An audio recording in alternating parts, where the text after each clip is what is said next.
Terri Clark is a garden lover, a master gardener, the past president of the Garden Club of Vancouver, a strong supporter of Van Dusen Garden and the Bloedel Conservatory. She is the former Vancouver Park Board Communication Coordinator.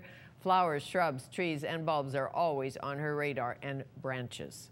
It is my pleasure to welcome Terri Clark back to Studio 4 to tell and show us more. Hello, Fan, and Happy New Year. Same to you, but feels like spring. I know, and you wouldn't think it outside. And so what I thought we'd talk about were things that we could bring inside, branches, mainly forcing them, and how easy it is to do. Okay, I'm for that. Now, how do you force a branch? Well, on Thursday of last week, I went to our mutual friend who no longer has this house, Mary Stewart, who we loved. She's in the heaven now. She's in the heaven. But She's she in the was horticultural some heaven. gardener. She was some horticultural gardener, and she'd probably say, there is no heaven. That's what she'd say. Yes, she would. Anyway, I went, and on the perimeter of her property, which is for sale or just been sold, this was hanging over in tight bud. Okay, so that's not stealing when it's hanging over the fence. That's not stealing, and that's what people can do, in my opinion. It's this beautiful forsythia. So I picked it, all in tight bud, cut a nice chunk off it, put it in warm water inside, and yesterday it did this. That's Come on. 3 days later and 1 month ahead of schedule. So you helped God out. I helped it out, but this is so nice to have in your house. It brings a beautiful sense of the season that comes. Yeah. And I have it in front of a mirror. It looks so beautiful. The other thing, it's very zen. It's very zen. Now, one of the things you have to remember about forcing branches is you can't really go much more than about 4 weeks before it would bloom outside. This is going to bloom in about a month, so you can do it. This too, which is a flowering plum or cherry. They're all part of the same family, Prunus. But the plums always bloom first in Vancouver. They're the ones you see first, and then in May, late April, May, you'll see the flowering cherries. This was done the same way. How great. But one of the coolest things, and this does not do it justice, this is a Garrya elliptica James Roof. Of course it is. I know. It's a what? Garrya elliptica, just Garrya, just think of that. I don't even know. Garrya. I think it's called, it's something like a fringe tree, might be the, like the common name. Oh, it's so beautiful. But when you see it in my garden, it's like this big bush, and it's covered, and these get to be about 12 inches long by the beginning of spring. So really a pretty thing for the winter garden. Sure, you know? to bring into the house. Exactly. Let's have spring now. I'm all for that. This is actually blooming in my garden right now. So these are kind of a neat thing for people to know about. So if they want to populate their garden with things that will bloom for them or that they can cut, these are wonderful perimeter plantings they can have in their garden, small or big. And put it in a simple square pot, anything. Anything, vase, it's perfect. All of that. It's really, really nice. And if you want scent in the house? Well, if you want scent, you wait about another month, and magnolias can be clipped and brought in. I did try that, but it was a little bit too early.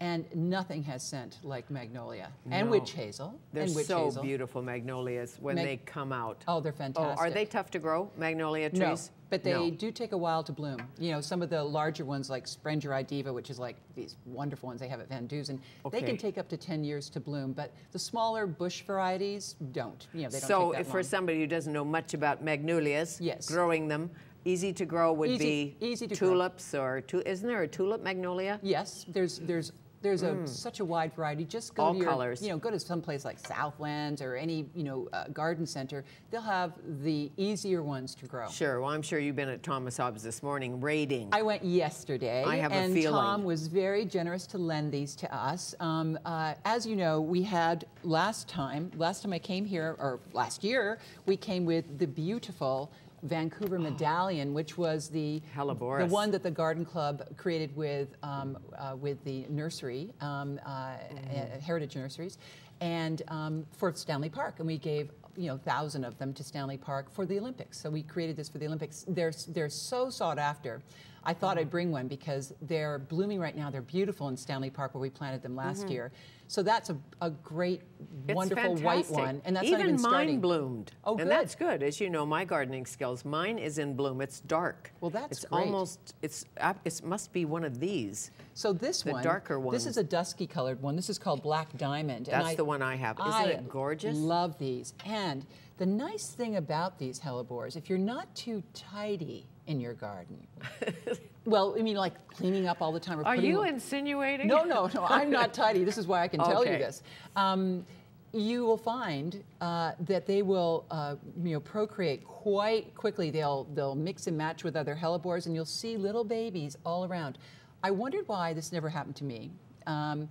And somebody said to me, one of my garden friends said, you're covering them up with topsoil or compost, and then they can't thrive. So if you want to get more, leave it bare around there, and they will come up. The seeds, they seed like crazy. How great, and they're so beautiful. And they'll be different, but beautiful, you know? And look at that color. I love that with the yellow center. It's so fantastic. Good idea to give to somebody for a little hostess gift. When Wonderful. you go for dinner, why not? Wonderful, because this is going to live for 15, 20 years. Exactly. They'll always remember you. Exactly. And then another one, which is this is one I've never seen before. It's called Regal Ruffles. Look at this. I mean, I'm not big on double and triple flowers. I like simple single flowers, but doesn't this look nice? Beautiful. I mean, really, really different.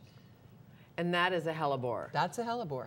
That's so a it's hellebore. not Boris, it's spelled Boris. It's Helleborus, but we hellebore. Just call it common. hellebore, like Hellebore. you say Forsythia instead of Forsythia. Yeah, because Forsyth, anything that has an I in the end of it, botanically, it's a really good little tip. It means it was named after somebody. Really? Anything with I. I so didn't know. Forsyth was his name. I think it was William Forsyth. Right. So it's Forsythia, not Forsythia, but it doesn't really. You know, nobody cares. No, but the master gardeners know. And how smart we sound. I know, I know. And a lot of times we pronounce it quite differently, even, knowing it the right way. Now, the one thing about hellebores, which I think is good to remember, they get botrytis in the fall and the winter if you don't cut off their greens. So in the early fall, I cut them right back so you see nothing on the ground. Nothing. Really? So then when these come up like this is what's happened with this. There's very little leaf, right? You see the beauty, the total beauty of just the flower. So you cut those right down. I cut, there'll be lots of leaves here by the fall, right? They'll send up leaves. But then they get black and botrytis, So cut them back in the fall, and then what you see first is this beautiful bloom. The other thing about hellebores, this is a particularly good one because it faces up. A lot of them are facing down, so you can't appreciate how beautiful they are. But it's nice if you have any kind of raised area, like a sort of a retaining wall, or just a difference in the backyard, like going down from one level to another. It's good to have them at sort of like this level, because then you can really appreciate them. How fabulous! So that's really nice. Is it time to prune too? Is it pruning time in the garden? Pruning time is coming, because I always know when it's time to plant peas. My husband, we have apples and pear trees, and even the witch hazels. He goes and he prunes off the suckers, and we use those for the sticks to stake the peas, which is a really good thing. Well, I have wisteria that doesn't bloom. Do you know why? Well, what you should do with the wisteria, it doesn't bloom if it's really, really happy. It doesn't feel threatened. If you threaten the wisteria, and not with words, with the knife, really? You go out, cut it back. It'll think, uh-oh, it's almost over. Look out. I better put some seed out there. I better grow a flower. I got to grow something to keep going. Well, mine is really green. It's been green for 3 summers, so I think it's time. Well, sometimes it takes a little bit of time, too, but it should be pruned to the extent that... Okay. What color do you have? Is it white or purpley blue? Oh, beautiful. Yeah, beautiful. Okay. Things that can be in your garden right now that are fabulous. Snowdrops, there's zillions of different varieties of snowdrops. What I do at this time of year, because they're coming up everywhere, if I'm having a dinner party or a lunch, I will dig them up, put them in some of beautiful old blue and white cups, and put them along the center of the table. Then after a couple of days, I plant them back out in the garden. It's really a cute way to display them. Good idea. And what about the little pink ones? These are perennial cyclamen, not like the ones, the big ones that you see, the big fleshy ones. Anything that's big and fleshy usually isn't going to be hardy, right? So these are the ones that are hardy in your garden, and they bloom now. And I have these are not mine, these are from the nursery, obviously, but they would be, if you planted them out now, they'd be fine. And next year, they would surprise you sticking up through the snow. Aren't they pretty? Oh, how great. They're beautiful. Okay, we only have a minute. Oh, so you're kidding. What else? Okay. No, I know. All right, I'm going to just Goes mention... quickly. I'm going to mention peas. Okay, just because it's cool. And fava beans.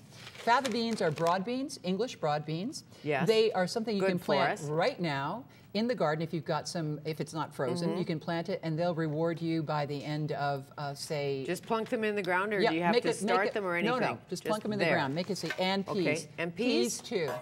They come very early, they like cool weather, and Bob's your uncle. I love peas, and what's that, a little crocus? These are little crocuses. Okay. These are things that can be, you should be planting in the fall for having now. And then one of my favorites, beautiful primula. Oh, of course. They're so gorgeous. Yeah. Gosh, our time goes fast, I know Fanny. it does. Well, you'll have to come back. Yeah, anyway. Because we didn't get to the tulips, but I know. we will. Okay, one day. fantastic. Nice to see nice you again. Seeing you, and Thank you. Thank happy you gardening. for the beautiful flowers. You, good. Terri Clark, Master Gardener.